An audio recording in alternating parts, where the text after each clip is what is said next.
Bem, meu nome é José Luiz de Moraes, eu fui professor na Universidade de São Paulo, já sou aposentado, eu sou arqueólogo, comecei minha vida profissional e meu gosto pela arqueologia e pela geografia também, porque na graduação eu fiz geografia, aí em Piraju, que é minha terra. É minha terra e junto do meu rio, do nosso rio, do rio de todos os pirajuenses. Me convidaram agora, a organização TIQP me convidou para falar um pouco sobre o Paranapanema e na semana do Rio Paranapanema. Realmente o Paranapanema ele não merece um dia só, ele merece uma semana. Ou melhor, ele merece todo ano ele deveria ter nossa atenção, deveria ter a atenção dos pirajuenses. Falar sobre o Rio Paranapanema, para mim, é uma coisa muito gratificante e eu sempre costumo dizer, certo, a quem não conhece o lugar ou durante as minhas aulas mesmo, no meu longo percurso no magistério na USP, eu conheço cada curva desse rio. Esse rio é nosso. Esse rio é de Piraju. Embora ele não nasce em Piraju, ele não tem a sua foz em Piraju, o coração dele está em Piraju, bem na metade do seu traçado, do seu curso. A gente pode falar sobre o Paranapanema longas horas, mas eu vou, nesse espaço aqui, certo, falar sobre o Paranapanema em três aspectos, tá? Considerando três vertentes, eu diria. A gente pode falar do Paranapanema, do nosso Panema, na perspectiva jurídica. Bom, é constitucional, ele é um bem da União. Por que ele é um bem da União? Nos seus 900 e poucos quilômetros de extensão. A nossa Carta Magna diz que um rio que separa dois estados, ou corre de um estado para outro, nós repartimos, a partir da foz do rio Itararé, nós repartimos, o estado de São Paulo reparte o Paranapanema com o estado do Paraná, e por isso ele é um bem da União. E é claro que nesse aspecto a União dita regras a respeito, tá? Mas essas regras, elas têm um limite que pode ser dado por outras circunstâncias que eu vou dizer daqui a pouco. Um outro aspecto que a gente poderia abordar aqui no Paranapanema é o seu aspecto econômico, tá? Ele é um bem da União e ele é um bem econômico, ele é aproveitável, suas águas podem ser aproveitadas para gerar alguma coisa, gerar energia elétrica. E vejam bem, a preocupação com esse aspecto do Rio Paranapanema, essa qualidade do Rio Paranapanema, começou ainda no final do século XIX. Nós tivemos um trabalho da Comissão Geográfica e Geológica, da então província de São Paulo. Ela foi instituída pelo governo da província ainda, nós estávamos aqui em São Paulo já no começo da riqueza da cafeicultura, então o governo da província instituiu uma comissão com notáveis, inclusive estrangeiros, tá, para fazer um mapeamento das potencialidades dos rios paulistas, e o propósito naquela época era mais, eu diria, a navegação, tá? Mas, logo de cara, a Comissão Geográfica e Geológica, que emitiu um relatório em 1886, o relatório foi publicado em 1889, tá? Chamou atenção para o imenso potencial hídrico do Paranapanema. E logo de cara, ele não vai servir para navegação, mas ele vai servir para outra coisa.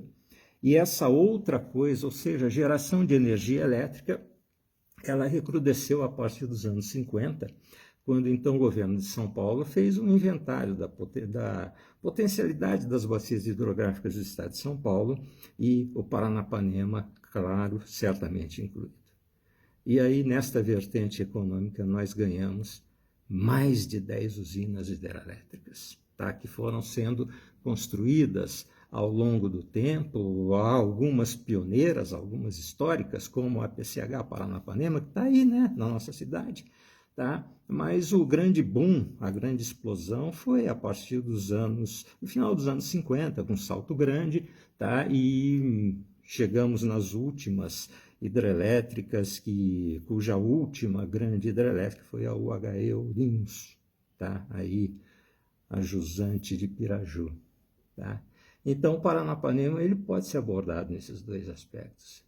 Mas hoje, gente, existe uma terceira abordagem que é a mais importante, tá? A abordagem patrimonial do Paranapanema, tá? Então o Paranapanema ele passa a ser visto como um bem de uso comum do povo, tá? Claro, ele não perde o estatuto de bem da União, ele não perde, certo, a sua qualidade potencial econômica, mas ele passa a ser compreendido como um bem patrimonial. E nesse caso, eu creio que Piraju tem dado lições a respeito disso. A briga pelo Paranapanema começou ainda nos anos 70, né? Eu lembro, eu estava aqui anos 70, fazia o curso clássico, eu fazia o segundo grau, o ensino médio, hoje é equivalente ao ensino médio, e nós já tínhamos naquela ocasião um movimento bastante importante contra a instalação de uma indústria de papel e celulose, a montante de Piraju, certo? Eu acho que no município de Angatuba, hoje Campina do Monte Alegre, tá? Então, houve um movimento bastante interessante para que o Paranapanema não fosse desvirtuado, suas águas não fossem desvirtuadas. Bom, e de usina em usina, né? Então, nós chegamos à situação que temos hoje, tá? Restou-nos um trecho de aproximadamente 14 quilômetros, tá? Pouco menos que isso, talvez, e esse trecho é extremamente cobiçado para a construção de uma nova pequena central hidrelétrica. Não é possível. O Paranapanema já deu de sobra sua contribuição para a ordem econômica desse país e, a partir de agora, com certeza deve prevalecer essa vertente patrimonial, ou seja, o Paranapanema, um bem de uso do povo. E o uso estético, o uso patrimonial, o uso paisagístico, tá? Que com certeza também envolve uma questão econômica. Piraju é instância turística hoje, e o Paranapanema, da forma como está, nós temos trechos do rio represados, um deles é uma represa histórica. Hoje a represa do Paranapanema, da PCH Paranapanema, dos anos 20 e começo dos anos 30, ela é um bem paisagístico já incorporado no ideário da população pirajuense, e tudo bem. Temos outros, Jurumirim, Chavantes, mesmo a própria usina Piraju. Então, nós já temos o rio com várias feições paisagísticas. E devemos guardar essa última, onde ele ainda tem um trecho de canal natural. Tá? O Paranapanema é isso. E esse trecho ele é vivo no sentido que ele ainda demonstra as suas qualidades originais, suas corredeiras, tá? É muito importante a questão de preservar essa paisagem. Tudo bem, a água do Paranapanema é bem da União, há coisa econômica envolvida nisso, mas há algo muito caro para a população pirajuense, para mim, para vocês que brigam pelo Paranapanema também, cada um dentro da sua especialidade. A minha é mais técnica, eu tenho brigado por isso, mais dentro da questão técnica. Então, eu acho extremamente importante, certo, que continue, certo, a prevalecer, essa luta deve continuar, certo, para que se preserve, não é só a questão da água do rio, é a questão da paisagem, de um complexo paisagístico, de um sistema que tem aí. Nós temos aí o Salto do Piraju, tá? Que, por favor, eu pediria ao povo aí, não chame de Garganta do Diabo, aquilo era um local sagrado para os guaranis, não tinha nada de diabo ali, tá? É aquele salto, o salto do Piraiú, salto do Dourado, tá? Porque Piraju não significa peixe amarelo. Para o Guarani, dourado tem um significado diferente. Dourado é a luz do sol, tá? Não é simplesmente um amarelo, tá?